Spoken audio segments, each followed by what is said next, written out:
제가 예전에 기회가 되어가지고 한양도성을 한 바퀴 걸은 적이 있습니다. 예전에는 그 청와대 뒤편이 이제 폐쇄가 돼가지고 삥 둘러서 갔었는데 제가 갔었을 때는 이제 청와대 뒤편도 열려가지고 이제 그 바로 청와대 뒤에서 이제 그 앞에 서울 전경을 볼 수 있게 해놨었습니다. 그날따라 날씨도 너무 좋아가지고 저는 그 청와대 뒤편에서 그 뒷동산에 올라서 그 세종대로를 바라보며 왕과 같이 이렇게 잠바를 벗어 제끼고 바람을 쐬었던 그러한 생각이 납니다. 제가 여러분들에게 지금 우리나라의 왕이 누구냐라고 물어본다면 여러분들은 머릿속에 여러 가지 생각을 하실 겁니다. 목사님이 지금 조선시대에 살고 있나, 뭐 국사 공부를 열심히 하고 있나, 네, 이런 생각을 하시다가도 우리나라의 왕이 누굴까라는 생각에 우리의 머리 한켠에는 떠오르는 그런 단어들이 있을 것입니다. 그런데 제가 질문을 조금 바꿔가지고 그렇다면 우리나라의 주권은 누구에게 있냐라고 물어본다면 우리의 이 대답은 당연히 이 국민 여러분들 나에게 있다라고 대답을 할 것이죠. 제가 이 주권이라는 단어를 한번 찾아봤습니다. 국가의 의사를 최종적으로 결정하는 권력. 그러니까 국가의 의사를 최종적으로 결정한다. 이 결정하는 사람이 바로 주권을 가진 자라고 얘기하고 또 그 주권을 가진 자가 바로 우리라고 얘기하고 있습니다. 그렇다면 어떻게 보면은 우리가 곧 왕이라고 얘기할 수 있죠. 왜냐하면 내가 주권이 있으니까 내 이 나라를 좌지우지할 수 있는 거 아닙니까? 그런데 안타까운 거는 이 왕이 너무 많다라는 것이죠. 그래서 우리는 투표를 합니다. 오늘 우리가 본 말씀에도 이 왕이라는 단어가 몇 번 등장하고 있는데요. 곳곳에 오늘 본문 말씀 12절에서부터 21절까지 말씀 제가 눈으로 봐도 한 5-6번은 나오는 것 같습니다.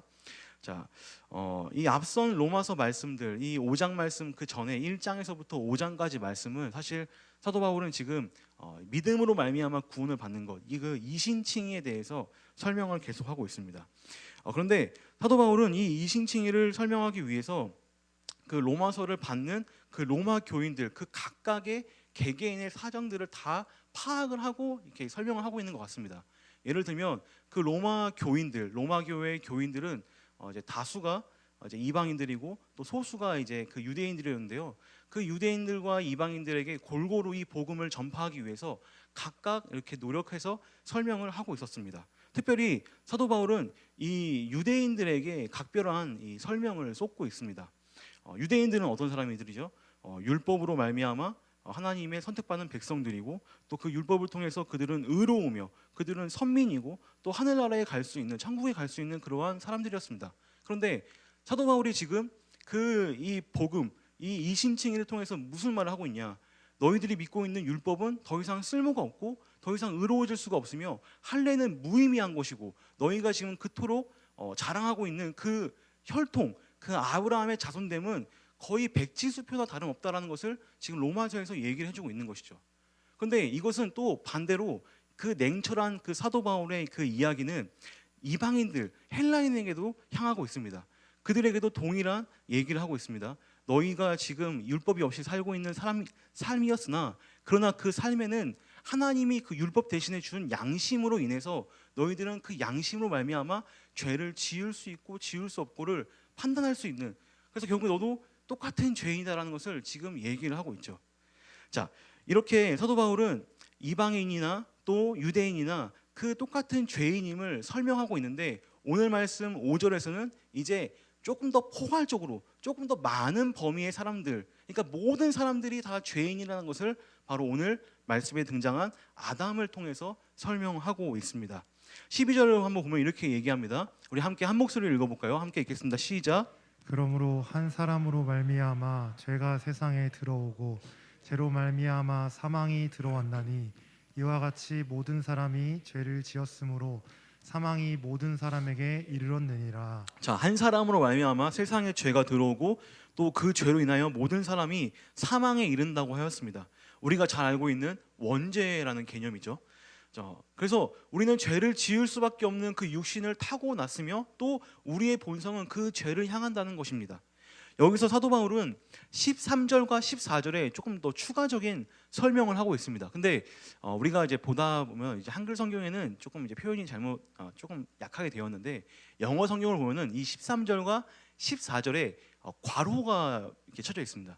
이게 무슨 말이냐면 12절에서부터 15절까지 건너뛰어도 되지만 특별히 사도 바울이 이 13절과 14절을 통해서 얘기해주고 싶은 것, 그러니까 12절 말씀을 조금 더 보충해주고 싶은 말씀이 있다라는 것이죠. 바로 그 말씀이 무엇이냐면 유대인과 이방인의 사이에서 오는 그 율법의 그 이제 역설, 율법이 가지는 역설을 이 13절과 14절을 통해서 설명하려고 합니다. 이방인들에게는 율법이 있었습니까? 없었습니까? 없었죠. 그들은 율법을 몰랐습니다. 자, 그래서 그들을 어떻게 표현하냐면 바로 아담에서부터 모세의 그 기간, 아담에서부터 모세에 이르는 그 기간의 사람들을 곧 그 이방인들의 모습처럼 설명을 합니다. 그래서 아담 때부터 모세까지 모든 사람들, 단 한 사람을 빼놓고 모든 사람이 다 죽음을 경험합니다. 율법이 있진 않았지만 결과적으로 봤을 때 그 아담에서 나와 그 죄를 짓고 사망에 이른다는 것을 우리는 이렇게 설명을 13절, 14절을 통해서 알 수 있죠. 제가 한번 쉬운 예를 들어보겠습니다. 저는 옛날에 그 낮은 담장으로 이루어진 그 주택가에 살았습니다. 그래서 친구 집에 가려면은 이제 그 정문을 나와가지고 이제 한 200m를 삥 돌아서 저 끝에 골목으로 가야지 친구 집이었습니다. 근데 사실은 더 빠른 길이 있었어요. 무슨 길일까요? 담장을 넘는 거였어요. 담장을 3개만 넘으면은 바로 친구 집에 들어갔습니다. 근데 그 담장을 건너 그 두 집에는 무서운 할머니와 무서운 할아버지가 살고 있었어요. 예화입니다. 예화, 진짜가 아니에요. 네. 근데 하루는 그 할머니가 담장에 이러한 편말을 붙여놓은 겁니다. 거주 침입시 사망에 이를 수 있음. 이 편말을 딱 세워놨어요. 그러면 저는 담장을 넘습니까? 안 넘습니까? 당연히 넘죠. 그게 뭐 눈에 보입니까? 당연히 넘어서 뭐 꽃도 밟고 뭐 멍멍이도 만지고 그렇게 그러한 모습을 보였다고 합시다. 자, 여기서 편말이 바로 율법인 겁니다. 율법. 그 아줌마가 세우는, 할머니가 세우는 편말이 율법인 거예요. 저는 편말이 있기 전부터 무슨 죄를 저질렀어요? 담장을 넘는 죄를 저지른 것이었습니다. 그러나 편말이 세워진 이후부터는 저는 이제 명확한 잘못, 명확한 죄를 짓는다는 것이죠. 저는 편말이 있으나 없으나 똑같은 죄를 저지른 그러한 사람이었습니다. 예화입니다. 율법에 대한 예화예요. 또 이렇게 제 개구장이다라고 생각하시면 안 됩니다. 자, 사도 바울은 이렇게 부연 설명을 하고 넘어갑니다. 율법을 모르는 이방인들, 아담의 죄를 짓지 아니한, 어떻게 보면 저 영화 어린 아이에서부터 포함한 모든 사람들이 다 부패한 본성과 죽음에 이르는 그러한 죄인이라는 것을 얘기하고 있죠. 이것을 죄가 전가되었다라고 얘기할 수 있습니다. 한 사람 때문에, 그 아담 때문에 우리 인류는 전부가 다 죄인이고 또 그 결과로서 사망을 얻게 된다는 것이죠. 사도 바울은 또 여기서 유대인들에게 너희가 가지고 있는 이 율법에 대해서도 다시 한번 얘기를 하고 있습니다. 진짜 의미를 설명하고 있습니다. 5장 20절 말씀 전반절만 한번 읽어보도록 하겠습니다. 우리 함께 파란 글씨만 한번 읽어볼게요. 함께 읽겠습니다. 시작. 율법이 들어온 것은 범죄를 더하게 하려 함이라. 네, 뭐가 어떻게 한다고요? 율법이 들어온 것은 범죄를 더하게 했다. 그러니까 사실 유대인들은 그 율법이 안전장치가 되어가지고 내가 이 율법 안에 거하면, 내가 이 율법 안에 있으면 내가 의로워지고 내가 하늘나라에 갈 수 있고 그러한 장치적인 제도적인 것으로 생각했습니다. 그런데 여러분들, 이 사도 바울이 로마서에서 계속 얘기하고 있는 게 뭐냐면 유대인 너희들은 사실 표면적인 유대인이다, 껍데기만 유대인이다, 껍데기만 율법을 지키고 있다는 것을 계속 얘기하고 있습니다. 곧 너희들도 이 율법 때문에 의로워지는 게 아니라 이 율법에 발목이 잡혀서 죄인이고 죽음을 이룰 수밖에 없는 그러한 사람임을 설명하고 있는 것이죠.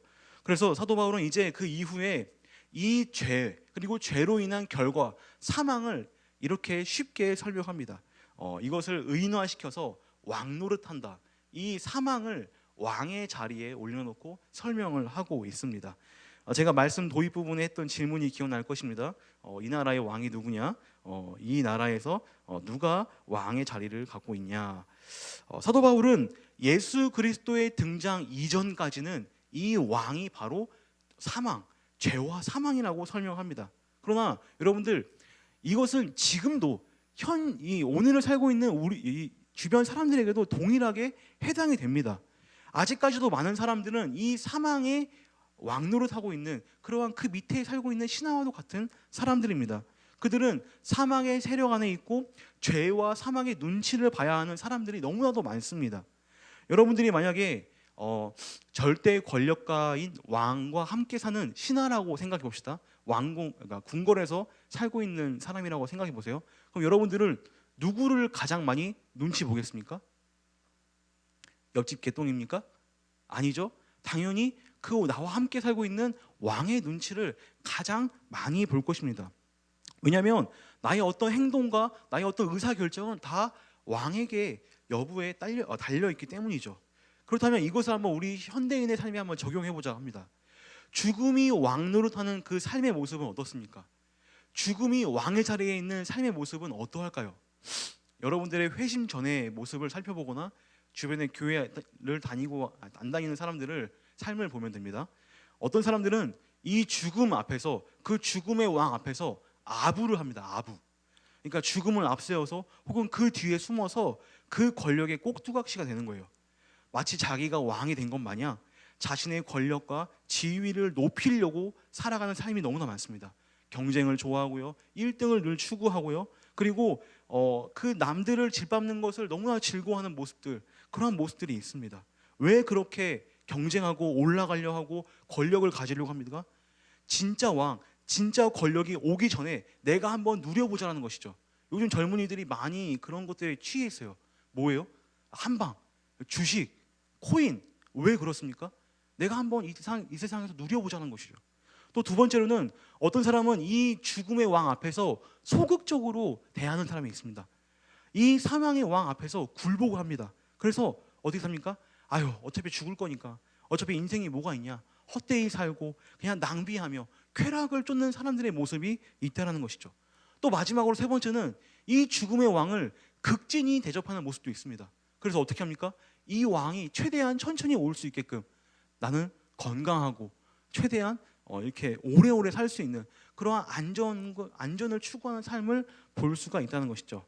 여러분들, 그러나 하나님은 이 한 사람 아담의 잘못으로부터 뒤틀어져 버린 이 세상을 고치기 위해서, 역전시키기 위해서 둘째 아담, 두 번째 아담 예수 그리스도를 이 땅 가운데 보내셨습니다. 이 예수 그리스도를 통해서 똑같이 아담과 같이 그 대표성의 원리를 가지고 와서 그 예수가 우리들에게 구원과 영생을 주기 위해서 왔다는 것이죠. 아담으로 인해서 모든 사람이 죄인이 되었다는 것이 우리가 알고 있는, 우리가 피부로 느끼는 사실인 것처럼 예수님의 그 은혜로 인해 우리들에게 구원과 그 선물이 주어졌다는 것 또한 사실입니다. 이제 12절에서부터 14절까지가 전 인류에게 미친 아담의 죄와 그 대표성에 대해서 얘기하고 있다면, 이제 15절에서부터는 하나님과 예수 그리스도로 인한 은혜의 선물, 그리고 그것을 받은 성도들에 대해서 이야기하고 있습니다. 예수님의 등장으로서 이제 죄와 사망의 왕 노릇은 끝나게 됩니다. 예수님이 이 땅에 오심으로써 죄와 사망은 이제 왕 노릇을 끝나게 돼요. 그런데 여러분들 생각해 보세요. 예수님이 오셔가지고 그 죄와 사망을 이기셨습니다.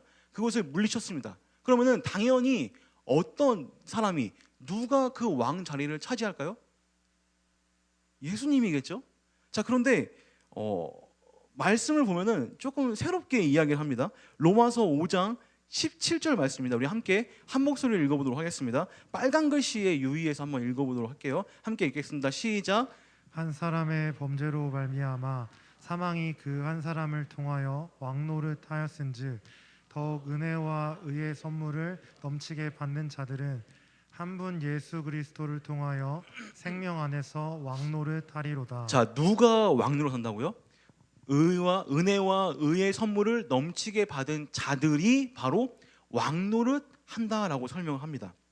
여러분들, 에덴 동산에서 하나님의 언약 안에 우리가 에덴의 왕으로, 에덴의 제사장이었던 것처럼 이제 예수 그리스도를 통해서 구원받은 성도가 곧 왕이며, 그리고 하나님이 주시는 그 생명 안에서, 그 울타리 안에서 예수 믿는 자가 왕이라고 하는 것입니다. 아담의 죄로 말미암아 우리가 모든 것을 잃고 사망의 통치를 받았다면, 이제 예수님이 오셔서 그 모든 상황을 끝내고 역전시키고 우리를 원래 그 왕의 모습, 그 은혜로운 자리의 모습으로 이끌어 갔다라는 것이죠. 이것은 비단 이 로마서만 얘기하고 있는 게 아닙니다.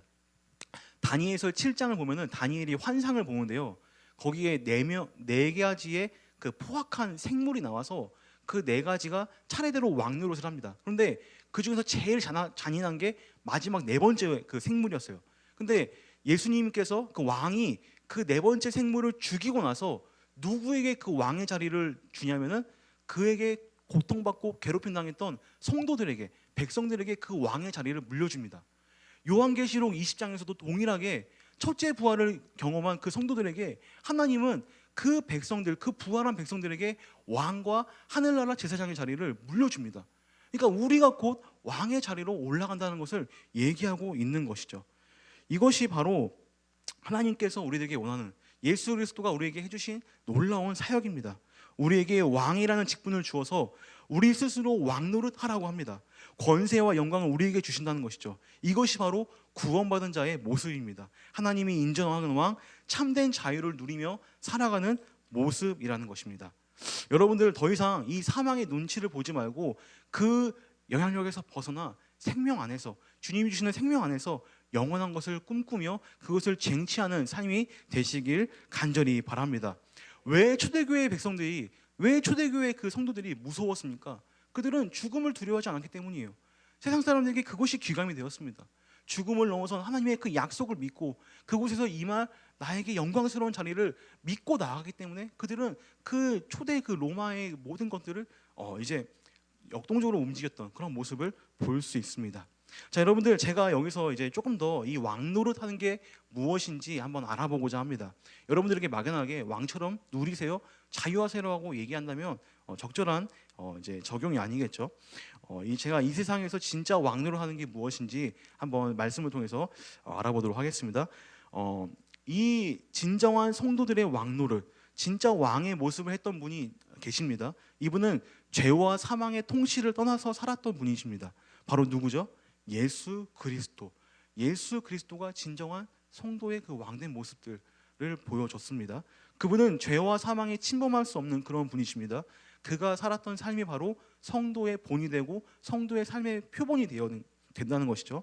그러나 역설적이게 그 왕된 그분이 어떠한 삶을 이 세상에 살았습니까? 성도의 왕 노릇을 완성시키신 그분이, 철저하게 죄와 사망에서 벗어나신 그분이 어떠한 삶을 살았습니까?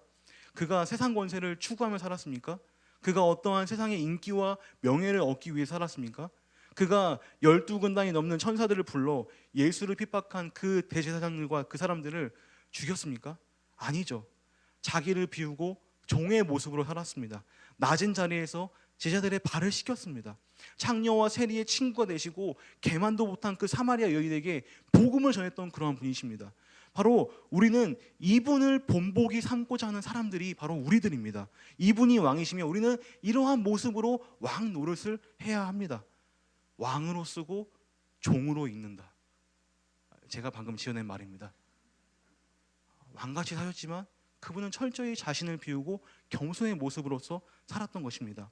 아담처럼 범죄를 저질러서 사람들을 죽음의 구렁텅이에 넣지 않고 오히려 의로운 행위, 십자가에 자신을 내어놓음으로써 그 의를 모든 성도들에게 주었습니다. 또한 아담처럼 불순종하지 아니하고 자신의 뜻을 굽혀서 하나님께 순종하여 모든 사람들에게 그 의로움이라는 선물을 주셨던 것이 바로 예수 그리스도입니다. 그러나 여러분들, 우리가 이렇게 예수님처럼 삽시다라고 하면은 우리는 얼마나 힘듭니까? 겸손하기도 힘들고, 또 곧 있으면 이제 명절인데 또 이제 명절 가운데 얼굴 붉힌 사람들 많잖아요. 친척들 가면은 그들에게 또 내가 또 그 낮은 모습을 하는 게 얼마나 힘듭니까? 근데 여기서 사도 바울은 또 한 명의 새로운 왕을 등장시킵니다.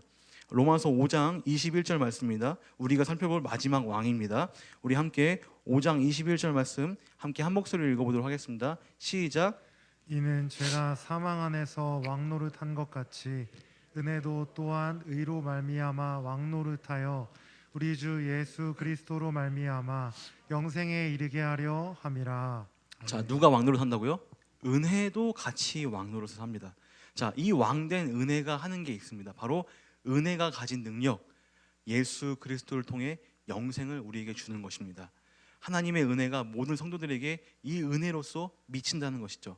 마치 죄와 사망이 왕 노릇하여서 모든 사람들에게 세상적 가치와 사망의 법에 얽매이게 했던 것처럼 하나님의 은혜 또한, 그 하나님의 놀라운 그 은혜 또한 믿는 모든 성도들은 자신의 통치 안에 이끌어와서 그리스도 사랑 안으로 끌어와서 생명 안에 그 끝없는 영생으로 우리를 초대하고 있다는 것이죠.